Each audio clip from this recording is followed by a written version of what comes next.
आप ठीक कह रहे हैं पापा, मुझे तो इससे अपनी सौतेली बहन कहते हुए भी शर्म आ रही है। तू और तेरा बच्चा मेरे हाथों से बचोगे नहीं। अगर किसी ने उस बच्चे को हाथ भी लगाया तो मुझसे बुरा कोई नहीं होगा।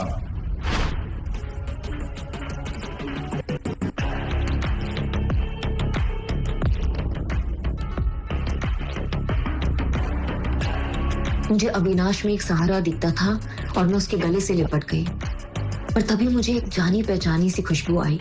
ये उसका स्पेशल परफ्यूम है, पर जैसे मुझे इस खुशबू के बारे में याद आया, मेरे पैरों तले से जमीन ही निकल गई। ये खुशबू बिल्कुल वैसी ही थी।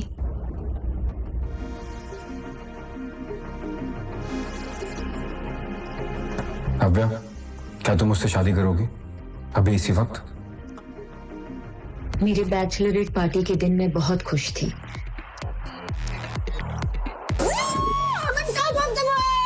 तो एक सेलिब्रेशन तो बनता है बेटा। पर शादी के एक दिन पहले मेरे साथ ऐसा घिनौना हादसा हुआ जिसे बताने में भी मुझे शर्म आती है।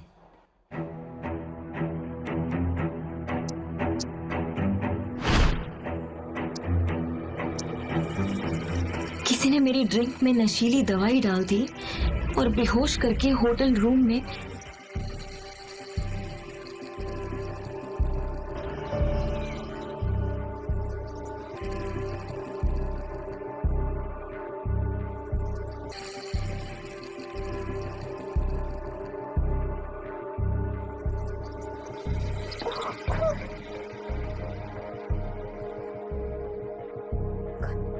मैं ऋषि के साथ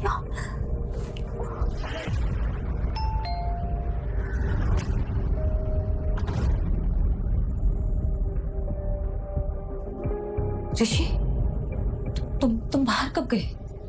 नव्या, तुमने क्या आदत बना रखी है? अच्छा, तुम्हारी बैचलर पार्टी खत्म हो गई होगी।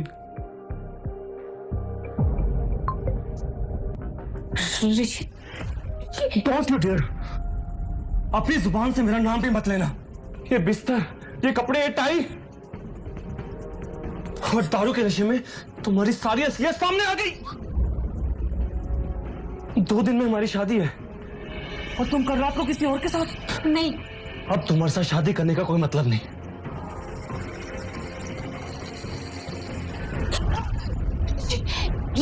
ऋषि मेरी बात सुनो। ऋषि प्लीज मेरी बात सुनो। ऋषि ने शादी तोड़ दी और चला गया।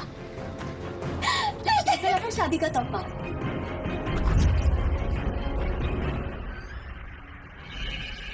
तो हो गई, पर दूल्हा बदल गया। जो ड्रिंक मैंने कल रात पी थी उसमें नशीली दवाई उसी ने मिलाई थी। इतना बड़ा धोखा किया मेरे साथ कनिका। क्यों? क्योंकि मुझे ऋषि की साली नहीं, घर वाली बनना है। और बात रही तुम्हारी, तो तुम्हें तो मैं कभी खुश नहीं रहने दूंगी।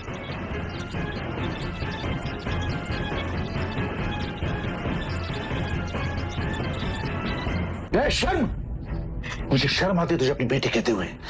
पापा, ये सब कुछ कनिका ने किया है। कनिका ने मुझे फंसाया। मैंने कुछ अभी के अभी निकल जाओ इस घर से। सेना परिवार से तुम्हारा कोई रिश्ता नहीं। कनिका ने अपना काम कर दिया था और पापा ने मेरी एक नहीं सुनी, पर मेरी सौतेली माँ ने मार मार कर मुझे घर से निकाल दिया। इस शहर में मेरे लिए कुछ नहीं बचा था और मैं अपनी मौसी के घर बैंगलोर